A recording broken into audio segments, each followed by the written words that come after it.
Dari awal aku udah bilang kan, harusnya sekarang Angkatan Laut, terjadilah Angkatan Laut. Oke. Nah ini yang kita bilang bahwa Pak Presiden saat ini kita punya nation threat.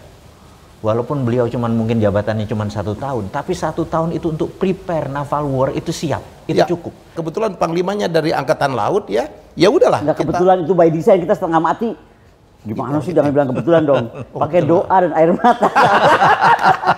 akhirnya ada yang ngaku ya. Gue cuma nunggu itu aja tuh. Kalau saya sih malah berharap ya, satu terobosan yang bisa dilakukan Panglima Yudo nanti, TNI ganti lagi nama, Pak Wawik. Jadi Angkatan Perang Republik Indonesia, exactly seperti Bung Karno dong. Jadi Angkatan Perang, bukan Tentara Nasional.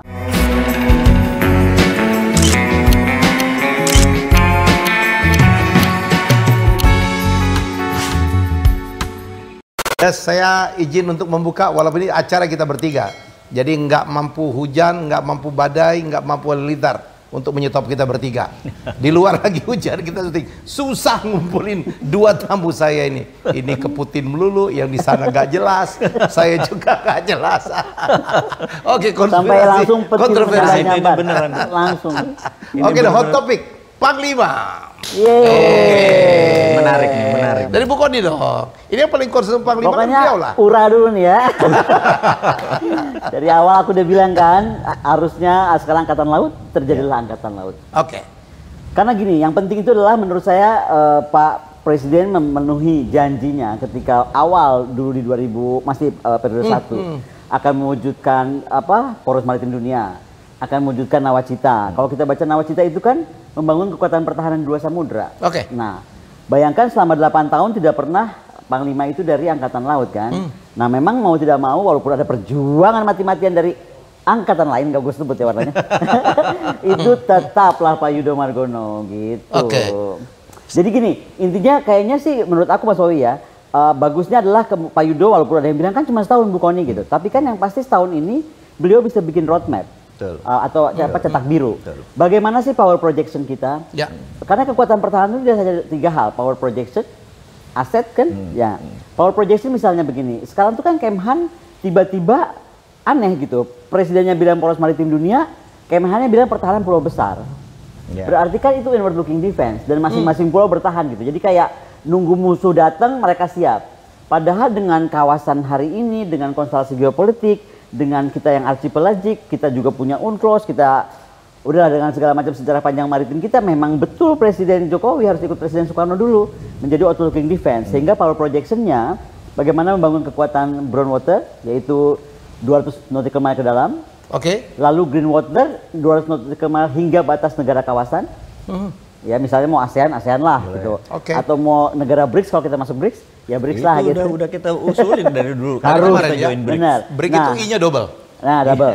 Nah, terus kemudian Laut Biru ya itu betul-betul di 2 samudra gitu. Jadi pas banget saya baru bukan launching ya, introduction buku saya Enrique Maluco untuk menyampaikan bahwa nenek moyangku orang pelaut itu bukan slogan kosong. Betul. Wow, kita dulu menguasain lautan, menguasain dunia. Pertama pengeliling dunia. Iya, bukan itu aja. Kita lihat bagaimana dulu kita punya Kalinyamat. Loh, mau aku kita potong punya Kalinyamat boleh Malahayati. Boleh, silakan. Karena Kalinyamat ini kan tiba-tiba nggak jadi pahlawan nasional. Kayaknya gue di tengah gegap gempita gue di Moskow yang happy banget. Gue langsung nangis darah dikasih tahu Malahayati Kalinyamat nggak terpilih. Tetapi selalu ada jalan buat para pahlawan-pahlawan pejuang. Iya. Jadi malahan gue ajak sekarang lembaga arsip nasional, dengan Archive Portugal, kita dengan Bu Lestari Murtijat dengan Wakil Ketua MPR akan ke sana, kita bikin buku Archive dengan Kalinyamat. Archive. Iyalah. Kita bikin kayak Enrique Bu, dibikinin jadi banyak desain ya. Kita akan jadi novel, novel Indonesia, novel Inggris, kemudian action figure, NFT, kemudian animasi, dokumenter dunia dan juga film terakhirnya. Please, kalau setelah Enrique tolong Kalinyamat, karena begini sebenarnya sebelum Panglima biar Panglima. Ini Panglima Kalinyamat kok ini. Ini kan kita cerita masa lalu. Kalau dulu kita bisa menguasai 2 ya. samudra, kenapa sekarang enggak? Nah, maksud aku kalau memang kita tidak yakin mempalawakan, bayangkan ini lembaga arsip terhadap lembaga arsip. Apa kurangnya itu data otentik gitu loh. Lagi pula ya, saya ingat janji Pak Jokowi waktu kampanye untuk periode kedua. Dia bilang kita udah terlalu lama memunggungi laut. Ya, jadi waktunya kita untuk kembali ke laut ya. Betul. Jadi ini penting, dan dia ngomong tentang tol laut, ngomong tentang untuk apa ada Menko Maritim. Ya. Ya. Tapi makanya saya bilang dengan sekarang terpilihnya satu nama. Satu ini, nama? By the way, kenapa Ya, ketawa? ya. Soalnya ada yang usaha 2 nama ya. Kayaknya seneng banget. Oh seneng banget dong. Soalnya gue nggak usah sebut ya. Seseorang tuh menghampiri gue di Moskow ngomong gini. Oke. Bu Koni ngapain sih ngotot banget angkatan laut? Udah pasti angkatan darat katanya. Oh yang bener aku bilang. Kayaknya presiden sih akan pro maritim deh karena itu janjian. Nah kan jadi aku happy banget. Oke. Oke. Jadi gitu. Kenapa udah pakai baju biru Ini baju maksudnya? biru nih, angkatan laut bukan? Ada yang menarik. Ya. Kuomintang adalah partai pemenang pemilu kemarin di Taiwan. Kuomintang. Jadi dan Kuomintang itu musuh abadinya Mao Zedong. Mao Zedong. Oke. Ya. Jadi sekarang pemimpin Taiwan yang perempuan ini sudah selesai. Ini akan digantikan pemimpin baru. Dan Kuomintang ini memang musuh organik gitu ya. Nah, kembali kita ke Taiwan. Di sini ada Taiwan, di sini ada Laut Cina Selatan. Ini ada nation threat buat Indonesia. Kalau Indonesia tidak waspada terhadap laut. Bukan sekedar wilayah kita yang laut merupakan lebih dari 70%, tetapi ada potensi perang. Jadi perang angkatan laut itu 2. Marinir itu perang daratnya angkatan laut dan Navy atau naval war. Laut Cina Selatan dan Taiwan ini naval war karena jauh dari Amerika. Dan saat ini kita tahu China serius sekali. 6 titik di Pulau Taiwan itu jadi tempat tembakannya si China. Udah diplot. Sudah diplot, sudah. Jadi Taiwan ini punya nation threat. Nation threat Taiwan adalah provinsi. Tiongkok masih menganggap ini provinsi. Kalau terjadi perang di Laut Cina Selatan, terjadi perang di Taiwan, ini Natuna adalah ujungnya kita. Dan ini kekuatannya laut. Karena itu bukan sekedar, ini bicara Panglima. Panglima itu defense, pertahanan. Kalau darat, nggak mungkin kita perang di darat di naval war. Nah ini yang kita bilang bahwa Pak Presiden, saat ini kita punya nation threat. Walaupun beliau mungkin jabatannya cuma 1 tahun, tapi 1 tahun itu untuk prepare naval war itu siap, itu cukup. Oke. Dan kebetulan Pak Menhan ini sangat peduli dengan penambahan persenjataan. Salah satu yang paling lemah adalah laut kita sekarang. Bahkan di utara Indonesia itu pertahanan laut kita dengan Filipina itu yang paling bolong. Paling bolong. Paling bolong. Karena itu waktu dicurinya wilayah kita ikan yang paling banyak kan di wilayah timur Indonesia. Itu masuknya lewat utara. Itu bobolnya benar-benar sebobol-bobolnya. Keterlaluan karena hasil laut kita itu dicuri. Kan angkatan laut kita lemah. Jadi apakah ini mau dipertahankan sekian lama lagi gitu ya? Kita pikir jangan, Pak Jokowi kan udah tinggal 2 tahun lagi. Betul. Betul kan? Dan ingat janji beliau juga dong. Ya makanya untuk memperkuat laut, tol laut gitu. Iya. Dan kita itu dulu kan menguasai lautan. Ya kita ingat Kalinyamat itu ya, dulu membuat kapal sedemikian besar dan kuatnya sehingga di Meriam oleh Eropa itu nggak tembus loh. Tebel kan? Tebel segini. Tebel dari kayu jati dan berlapis-lapis. Adalah Belanda penjajah yang membuat kekuatan laut kita itu ngecil. Dulu katanya di Belanda ada aturan, waktu kita dijajah Belanda ada aturan bahwa Indonesia tidak boleh bangun kapal-kapal besar karena itu menakutkan. Ya, jadi nggak usahlah kita kagum dengan pelaut-pelaut China, pelaut-pelaut Indonesia. Zaman dulu itu sangat luar biasa hebatnya. Dan ini kalau bicara tentang kekuatan pertahanan angkatan laut itu kan kita bicara juga tadi power projection, kemudian aset. Jadi kita ini jangan keasikan baca global fire. Oh Indonesia bagus karena lihatnya dari global fire itu ngarang banget. Itu tuh halu tuh. Global fire tuh. itu kepercayaan diri yang halu. Enggak, kita tuh kalau lihat itu lihat aset kita berapa.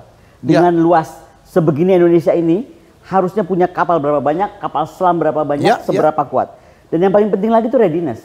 Karena kita bisa aja aset di jenjreng nih ada berapa pesawat tempur, ada berapa frigate. Tapi terus nggak siap untuk perang. Apa juga? Ya readiness. Nah makanya jadi dengan dipilihnya Panglima Yudo sekali lagi kita early jadi ngasih selamat dulu. Selamat ya Pak Yudo ya.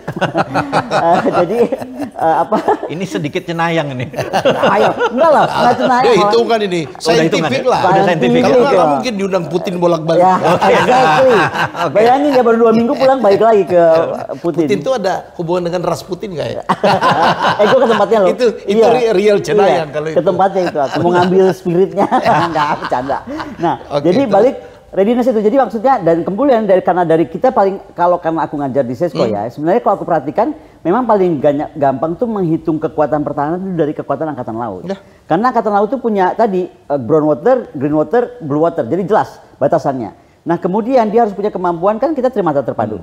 Network Center Operations. Nah, makanya kemudian dia akan langsung tahu oh, payung udara dia seperti apa. Nah, si angkatan darat itu yang menarik. Angkatan darat itu sebenarnya harusnya dia yang paling jauh. Meaning what? Meaning dia itu harus penetrasi di tempat negara-negara yang kita ancaman. Siapa aja? Apakah ancaman teknologi? Oke. Gimana caranya angkatan darat bisa mencari tahu, kalau bisa mencuri, kalau nggak bisa mencuri ya gimana caranya lu bisa dapat lah teknologi itu. Apapun juga, atau ada gejala orang mau ngapain, misalnya nih untuk spill over perang atau escape dari perang Ukraine misalnya, tiba-tiba ada keisengan lah di Taiwan mau diletuskan perang misalnya. Ya. Nah itu angkatan darat kita harusnya inform us first, sehingga angkatan laut dan angkatan udara bisa bergerak cepat gitu untuk melindungi. Oke, Mas Wi, saya baru saja ketemu dengan Kepala SKK Migas, Pak Dwi Sucipto. Oke. Jadi ada obrolan menarik ya bahwa untuk kan kita sekarang mengejar 1 juta barel ya. Betul. Karena kita sekarang tahu bahwa krisis ini diakibatkan krisis energi. Benar. Ya, kita baru tahu bahwa energi dan ternyata energi kemarin itu energi terbarukan kan long time to go ya. Masih lama. Long time to go dan kita harus Sebenarnya tetap enggak fosil loh. lah. Kalau masuk ke nuklir, masalahnya kenapa kita takut banget sama nuklir? That's That's another issue, Bu. That's another issue. Kita tuh punya fosil banyak banget.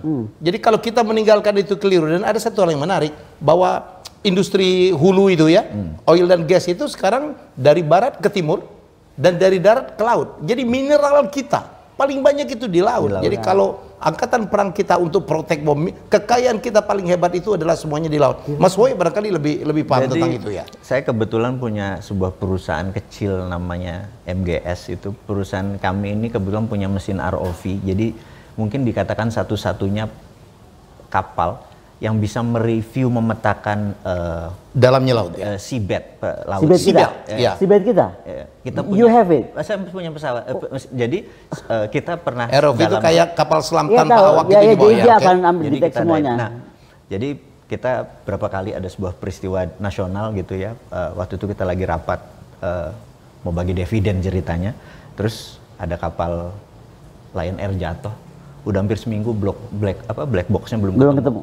Terus partner saya bilang, Mas, ini kayaknya ada jihad nih kita, nggak bagi dividen, yuk kita ambil tuh. Jadi begitu kita ambil ya 1 hari kemudian kita kasih black boxnya gitu ya. Terus karena kita tahu peta itu, gitu. Terus kemudian jatuh lagi. Harus dikasih ke Pak Panglima baru dong. Ini makanya gue tertarik untuk Panglima. Jadi kita sering memang berhubungan. Dia sangat kenal dengan perusahaan kita karena satu-satunya ROV. Jadi bahkan kita sekarang dapat kontrak untuk bukan peta bawah laut karena itu sudah dipetakan. Benar, negara saat ini SKK Migas, Satuan Kerja Khusus Migas ini memang ingin mendrill minyak-minyak di laut. Jadi saat ini kita di Selat Makassar itu ternyata banyak. Itu di offshore istilahnya. Offshore. Semua. Wah, itu lebih Itu yang banyak. deket yang namanya nih Tanimbar sana, itu harusnya offshore tuh keren. Jadi defense juga kan. Karena itu angkatan laut kita weak sekali, Weak lemah sekali. Kan kita harus dijaga nih kekayaan kita. Dijaga kekayaan laut Kekayaan kita. laut, ikan ya semua. Wah, laut itu potensi kita semua sekarang Semua ada yang di di bawah laut, laut. mineral, Betul. ikan segala macam. Jadi kalau kita Tumbuhan nggak laut. kuat, Tumbuhan laut tuh ya, banyak belum buat lagi make up loh. penyeludupan ya. Tumbuhan Kalau laut buat itu, make up penting. betul. Itu perempuan.